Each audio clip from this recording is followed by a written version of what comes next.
ഞങ്ങളുടെ വീടിന്റെ പുറകുവശത്ത് ഒരു ശീമപ്പുളി നിൽപ്പുണ്ട് കേട്ടോ. അച്ചാറിടാൻ വേണ്ടിയിട്ട് പുളി വേണമായിരുന്നു. ഉണ്ണി അതിന് മുകളിൽ വലിഞ്ഞു കയറി കുറച്ച് ശീമപ്പുളിയൊക്കെ പറിച്ചെടുത്തു. അപ്പോൾ ഇത്രയും പുളിയാണ് പറിച്ചെടുത്തത്. നിങ്ങളുടെയൊക്കെ നാട്ടിൽ ഇതിനെ എന്താ പറയുന്നേ? അത് കഴിഞ്ഞപ്പോൾ ഞങ്ങൾ മാങ്ങ പറിക്കാൻ വേണ്ടിയിട്ട് താഴെ തോട്ടിലേക്ക് പോയി. ഒരു തോട്ടിയും പിന്നെ കനമുള്ള ഒരു തടിയും കൊണ്ടൊക്കെ കേട്ടോ പോയത്. അതവന് മാങ്ങ എറിഞ്ഞിടാനാണ് കേട്ടോ. പിന്നെന്താ, ആദ്യം തോട്ട് വെച്ച് കുറച്ച് മാങ്ങ പറിച്ചു. പിന്നെ അവൻ തടി വെച്ചിട്ട് മാങ്ങ എറിഞ്ഞിടാൻ തുടങ്ങി.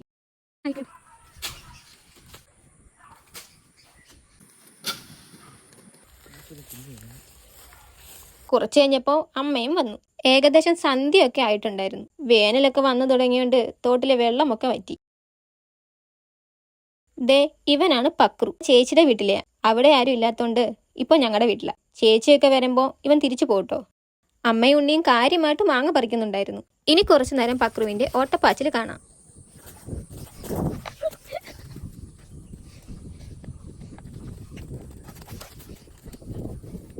ഒരു ചെറിയ മഴക്കോളല്ലേ ആ കാണുന്നത്. മാങ്ങയൊക്കെ പറിച്ചു കഴിഞ്ഞപ്പോ പക്രുവിന്റെ ഒപ്പം ഉണ്ണിയും കൂടി. പിന്നെ അവരുടെ രണ്ടുപേരുടെയും ഓട്ടമത്സരമായിരുന്നു.